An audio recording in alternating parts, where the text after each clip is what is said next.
सभी जान रहे हैं कि धनबाद जिला के भगोड़ा अपराधकर्मी प्रिंस खान के गिरोह का एक बहुत ही महत्वपूर्ण सदस्य सैफ अब्बास नकवी उर्फ सैफी उर्फ मेजर को 19 अप्रैल 2026 को गिरफ्तार किया गया था कोलकाता में। उसके बाद कानूनी प्रक्रिया करते हुए धनबाद पुलिस 2 बार में कुल 6 दिनों की पुलिस रिमांड पे उसको लाई थी और पुलिस रिमांड के दौरान एक विशेष टीम उससे लगातार गहन पूछताछ कर रही थी।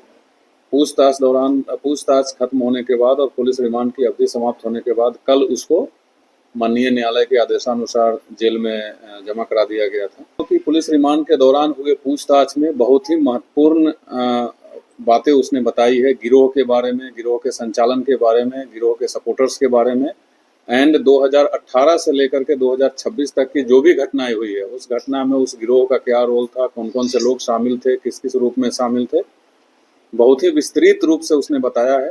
तो हम लोगों का तकनीकी इनपुट है, जो टेक्निकल इनपुट है, उसके आधार पे उसकी पाकिस्तान में प्रिंस खान की पाकिस्तान में होने की पुष्टि होती है और जो भागने का तरीका है और क्यों भागा लास्ट ईयर उसके बारे में जब पूछा गया तो पूछताछ के दौरान वो बताया कि पुलिस की अत्यधिक दबिश पड़ने के बाद और उसको ये लगने लगा कि वो अब दुबई में पकड़ा जाएगा क्योंकि उसके विरुद्ध रेड कॉर्नर नोटिस इशूड है।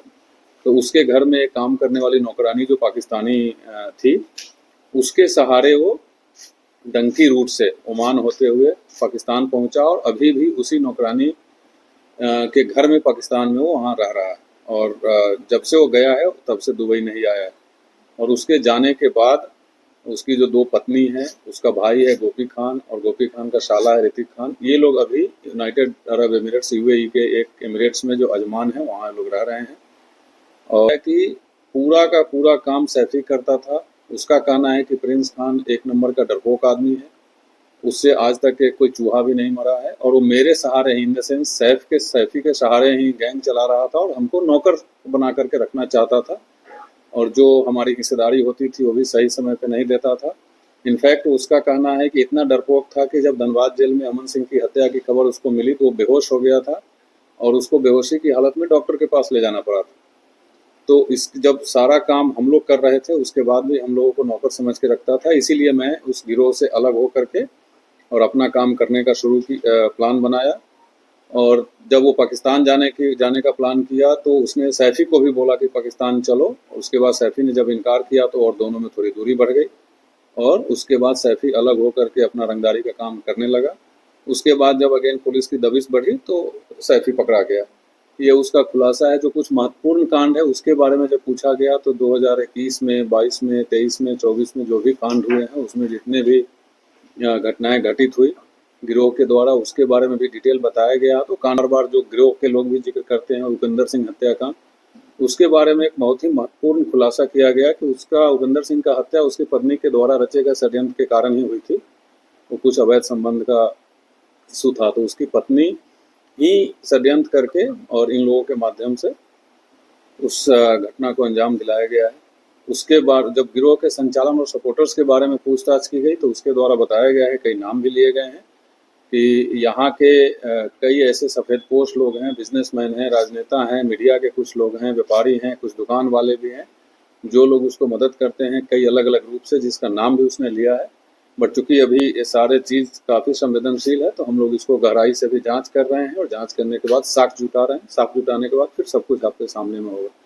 तो उसने बताया कि जो पैसा कलेक्शन होता है वो पैसा कलेक्शन का इन्वेस्टमेंट का कई तरीका है। कुछ वो अपने खर्चे के लिए दुबई मंगवाता है, जो कभी हवाला के थ्रू से, कभी बिटकॉइन के माध्यम से और कभी direct account to account transfer भी करवाया जाता है। बाकी के जो बचे हुए पैसे हैं धनबाद के ही कुछ बिजनेसमैन हैं जो उसके अपने व्यवसाय में उसका पैसा लगाते हैं, ज़मीन में पैसा लगाते हैं। बहुत सारे ज़मीन का कागज़ का डिटेल्स भी हम लोगों को मिला है जो यहाँ किसी अन्य के नाम पे ज़मीन खरीद के रखा गया है। जो शुरुआत इस गैंग की हुई थी वो ज़मीन की खरीद बिक्री से ही हुई थी, झगड़ा भी उसी से हुआ था। आपस में जब झगड़ा हुआ तो वो भी जो 2-3 मर्डर थे उसके कारण हुआ था। तो आज के डेट में कई ऐसे प्लॉट्स हैं जिसमें प्रिंस खान के द्वारा उगाए गए पैसों को लगाया गया है। कई ऐसे ज़मीन के कारोबारी हैं, इनफैक्ट 1-2 बिल्डर का भी नाम आया है। बट तमाम चीज़ों पे बिफोर रिवीलिंग द नेम्स हम लोगों को साक्ष्य जुटाना आवश्यक है, इसलिए उस पर और गहराई से काम चल रहा है। और अभी तो हम लोग रिमांड में पूछताछ में जो स्पेशल टीम हो व्यस्त थी, अब आज से इस पर हम लोग जो पूछताछ के दौरान जो तथ्य सामने आए हैं उस पे आज से वर्कआउट शुरू होगा और आगे जो भी हम लोगों को तथ्य सामने आएगा उस पर काम करेंगे। अभी तक जो हुआ है, जो लगभग शुरुआत में 1 करोड़ से 1.5 करोड़ के आसपास प्रति माह उठता था, बट अभी इसने एक्सेप्ट किया है कि अभी पैसे का फ्लो काफ़ी कम हो गया है।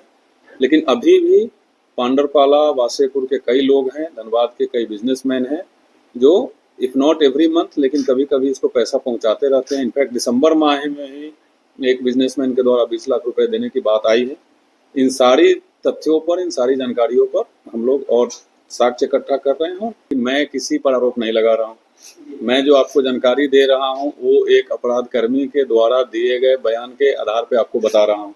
मैं किसी पे आरोप नहीं लगा रहा हूँ, नंबर 1। नंबर 2, एक यस जरूर किसी पत्रकारों का नाम लिया गया है, बट पुलिस का भी कुछ काम होता है, किसी के सिर्फ कह देने से कुछ नहीं होगा।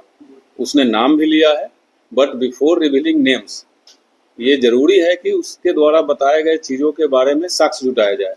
तो पुलिस उस पर काम कर रही है और आप एश्योर रहिए कि साक्ष्य मिलने के बाद हम लोगों का कोई बिजनेस नहीं है नाम उजागर करने का या छुपाने का। जब प्रमाण के साथ, सबूत के साथ नाम बाहर आएगा। अभी जो उसके द्वारा बताया गया है वो डैमेजिंग है। अगर उसने किसी का नाम बताया है और मैं वो नाम यहाँ बता दूँ तो ऑब्वियसली जिसका भी नाम मैं उजागर करूंगा उसके प्रतिष्ठा और सब कुछ से जुड़ा हुआ चीज है, तो इट इज रिलेवेंट कि हम उसका पहले साक्ष्य जुटा ले। जो कहा है वो सही कहा है, गलत कहा है, किस रूप में कहा है, वो सारी चीजों का साक्ष्य जुटा ले, उसके बाद ही हम लोग। मैं चाहता हूँ आपके माध्यम से धनबाद के तमाम व्यवसायी जितने बिजनेसमैन हैं उनसे मेरा विनम्र अनुरोध है कि आपको अगर किसी प्रकार की कोई धमकी आती है, आपको अगर किसी प्रकार से डराया जाता है, तो 24 घंटे पुलिस आपकी सुरक्षा के लिए तैयार है। ये बात मैंने कई बार बोला है। इसके बावजूद भी अगर कोई भी व्यापारी आज के बाद, अभी तक जिसने दिया वो दिया, बट आज के बाद अगर कोई भी व्यापारी पैसा देते हैं उस गिरोह के किसी भी सदस्य को, तो वो समझिए कि एक आतंकवादी को सपोर्ट करने का, एक आतंकवादी संगठन को सहायता मुहैया कराने जैसा ही होगा। ये देशद्रोही काम होगा और हम लोग उसी तरीके से कानूनी प्रक्रिया आगे बढ़ाएंगे। 18 से घटना शुरू हुई और जब ये लोग जेल जाना शुरू किया तो जेल ट्रांसफर के दौरान इस गैंग के सदस्यों को धनबाद के अलावा रांची, पलामू, हजारीबाग, चाईबासा इत्यादि जेलों में रखा गया था। और उन्हीं जेल में रहने के दौरान उस जेल में पहले से या बाद में रह रहे जो अपराध कर्मी थे उनसे दोस्ती हुई। तब जेल से निकलने के बाद धनबाद के भी अपराध कर्मी और जहां जहां रहे थे उन अपराध कर्मियों की मदद से ये घटना कारित करना शुरू किया।